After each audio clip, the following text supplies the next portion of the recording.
Good evening, guys. It's Wednesday, March 20th, 2019 at 11:18 p.m. It is the first day of spring.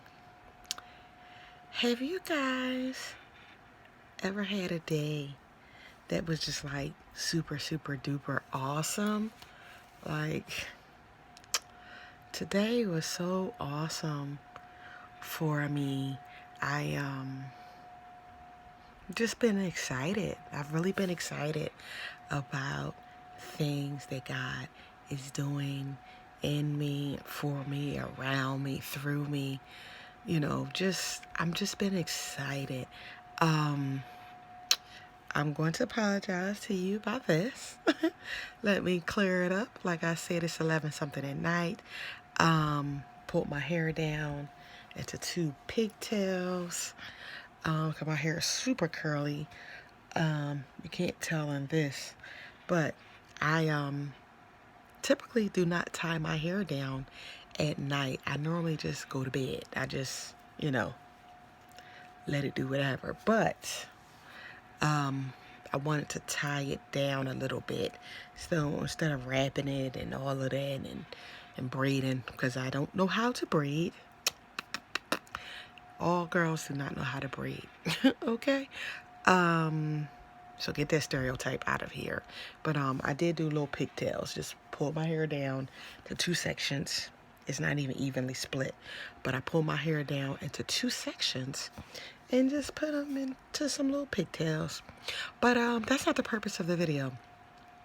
I just wanted to apologize for my look. Right now, I'm getting ready for bed because it's late. I got home late. So my hair is down, and you see this on my face. I got my Noxzema on. So yeah, so I'm doing a video looking a hot mess, but that does not bother me at all. If it bothers you, I apologize about that, but I at least wanted to give you a little clarity on what was going on. But the purpose of my video is because I was really having a great day. Keyword was. So you see where we're about to go with this. From sun up to almost sundown, I was having a great day. I woke up, said my personal prayers.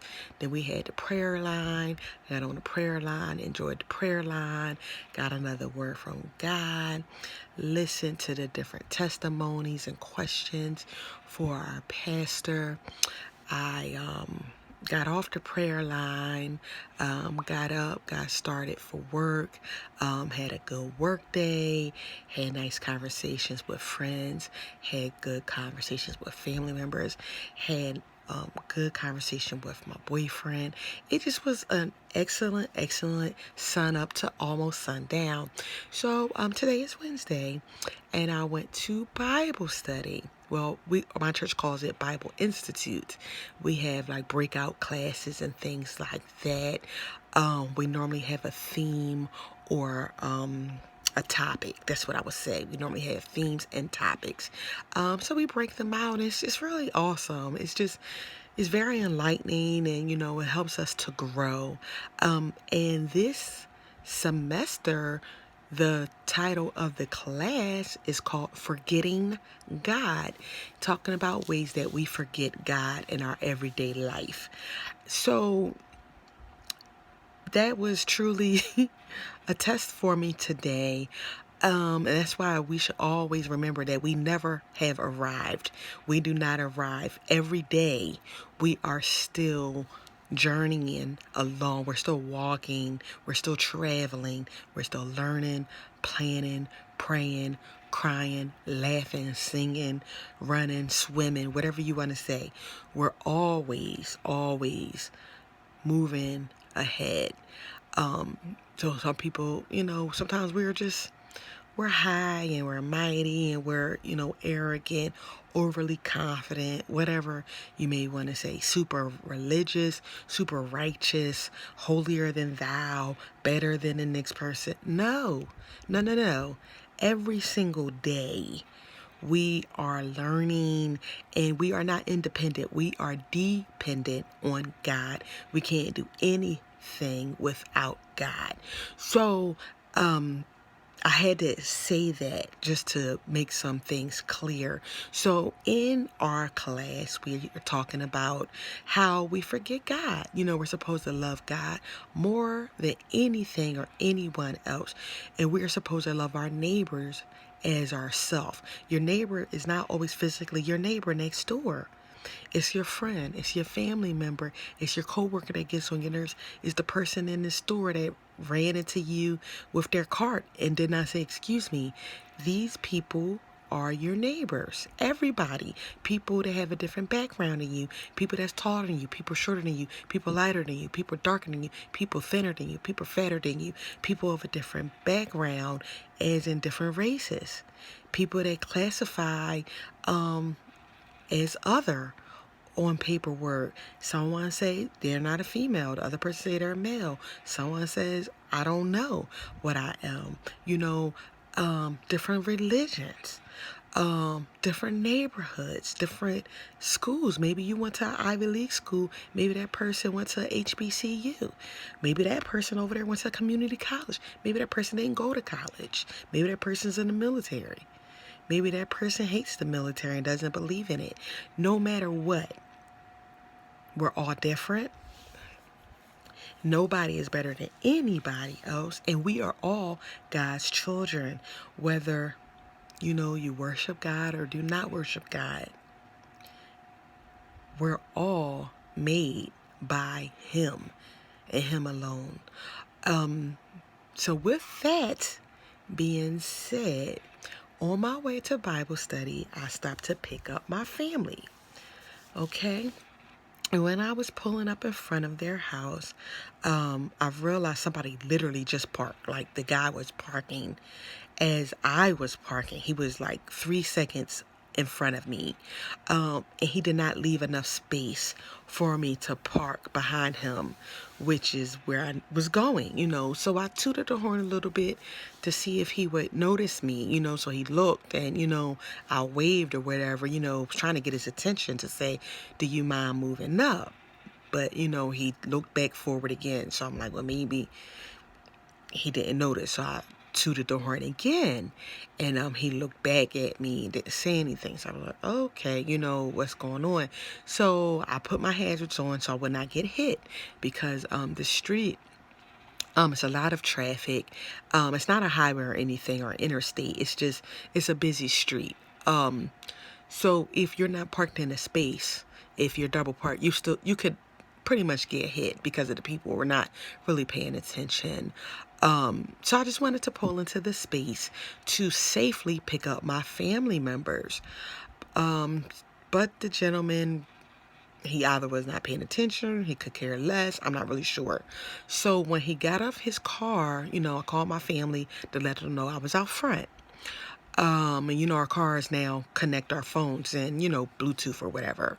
So, he got out of his car and he walked up to the front of my car and stared at me through the front windshield. So I rolled down my window and I said, sir, I was not trying to startle you. I really was just trying to ask you to move up just a little bit so I could park, so I wouldn't get hit in the street being double parked like this. And he snapped on me. To make a long story short, he snapped on me, and I was literally trying to explain I was not trying to steal your spot. I was not trying to make you move. I wasn't trying to make you do anything that was out of the ordinary. Just wanted you to move about 2-3 feet so I could get into the parking space, just to pick up my family safely, so we're not getting hit in the middle of the street, double parked. And, he really, really was upset. So his daughter, looks like she was a teenager, maybe early 20s. She was like edging him, like, Dad, come on, let's go. It's not a big deal. She just wanted to park, that's it. And he was not listening to her. He was not listening to me. He really was upset. So I just told him, I said, go ahead, sir. Go where you're going. God bless you. I'm going to leave it alone because it's not getting us anywhere. And he started cussing and all of this and all that. I was trying to end it peacefully, but I guess that really set him off. Because he really was upset. His face was kind of turning red, and I'm just like, alrighty then. So you go ahead, I'm gonna get in my car and wait for my family, but thanks, So as he's walking across the street in the traffic, he's still like looking at me, staring, fussing, and just, just stuff. So I got back in my car because I'm just like, okay, the old me, the old Minima would have wanted to fight him. I was a fighter growing up. I was not a fighter because I was a bully or I just wanted to go around starting trouble. I was actually picked on a lot growing up. So I had to defend myself. And, it's hard enough being a child, teenager, adolescent, because of peer pressure and bullying and all of the things in school. And I think the kids nowadays have it a little bit more than I had growing up. But even with that being said, now being older, being an adult, and being saved and loving God, that does not make me a pushover, and it does not make me a chump. God saves us, and he gives us peace and love and patience and kindness and grace and mercy and all of those things. But he never, ever takes out our spirit of fight, because we're able to now fight in the spirit. We don't fight in our flesh. Our war is not flesh. It's not physical. It's spiritual. So at the time when I was, having this moment with my family's neighbor, I was very upset. I didn't cuss at him or anything like that, but I did say, sir, you're being rude, and I only wanted to park. I wasn't, asking you to do anything crazy or out of the ordinary, but even with that, even though it wasn't over the top and it didn't harm him or his daughter or anybody walking by, I realized that even that was not something that God probably wanted me to do. Maybe I should have not even blown the horn at him. Maybe that startled him. Maybe that upset him. Maybe he was already having a bad day. Because you never know what somebody's going on in the background. Now, was he right to jump out his car and stare at me and walk up to my car and fuss and cuss? No, he was not. But me as being a child of God and being a Christian, because I have no clue what his background is. I'm not saying he's a Christian or that he's not. I have no clue. But I have to know my Bible for myself. Resist the devil and he will flee. Now, I'm not calling this gentleman a devil. I'm saying the spirit that was using him at that moment was definitely a devil, because a gentleman should not go up to a lady and harass her or taunt her, cussing, fussing, all of that was unnecessary. So being, a young lady of God, I could have just waited for my family to come out, not have blown the horn, not even say anything once he got out of his car, because I could have just been in peace and just let him go on his way. Would he have still done something? Maybe. I don't know. Maybe he didn't want my car next to his. Who knows? But I know I can only take action for myself, and that's all we can do in this world. We can only be accountable for ourselves. So I had to repent to God because I was upset. I really was. I wanted to really have some words with him. I was definitely keeping myself together because he had a child, whether she was 20, 30, whatever. I realized that he had a child, and she definitely looked like she was ready to be done. She was ready to go in the house, She's like, Dad, let's go. Like, it's not that deep. Let's just go. She didn't say anything to me. She looked at me one time, and, they went on their way. Well, she started going on her way. But, yeah, I just feel as though, even though, I don't think he was necessarily correct in the situation in the way he handled it, I don't think that I was correct either in my approach. So, I'm like, God, forgive me, cleanse me, purify me, just cleanse my heart, because I definitely, like I stated, I was not having the most positive thoughts during that moment. So this happened before we got to Bible study. So when I got to Bible study, I was thinking I was going to just be super excited, like continuing my day and my week, just of excitement and just anticipating the things that God is doing or going to do. But yeah, that moment really, it pulled me back. I just, I was a little upset. So I just want you guys to be aware that even the best days, the best weeks, the best months, there's still a possibility, and high possibility that something or someone will get to you. But we have to stay focused. We got to stay focused on God and what His Word says. Love our enemies as ourselves. Love our neighbors as ourselves. Do not repay evil with vengeance. God will repay. Also, just be peaceful, be kind, turn the other cheek. Well, don't egg anyone on, because sometimes we do that awarely and sometimes unawarely. Also, repent. Make sure that we repent to God. And if you see that person, you can apologize to them. Now, in this situation, I probably would not apologize to him because I don't know him. It's different if it's like a coworker or your neighbor. You can say, hey, yesterday when you were trying to park, I apologize about that. But this gentleman, this is my family's neighbor. I see him, matter of fact, this is the first time I've ever seen him. I've seen his car before, because he always parks in front of their house, and he does not live on their side of the street, so that's already special. But yeah, he always makes sure he parks in front of their house. He doesn't really care if they have to park, or if a friend or family member has to park in front of their house. Maybe he does that on purpose, who knows. But I probably would not say anything to him, because this is our first encounter. So maybe he's gonna be, offended. When he sees me the next time, he's gonna be on guard. Maybe if he sees my car, he's gonna try something. I don't know. But I will stay prayed up and ask God to make sure I stay in the right place, in the right position. So when I do see him, that I'm always on the up and up in what I should be doing as a Christian. So I'm sorry, guys. I really, really, really did not want the video to be this long. This is extremely long for me. 18 minutes is just extremely long.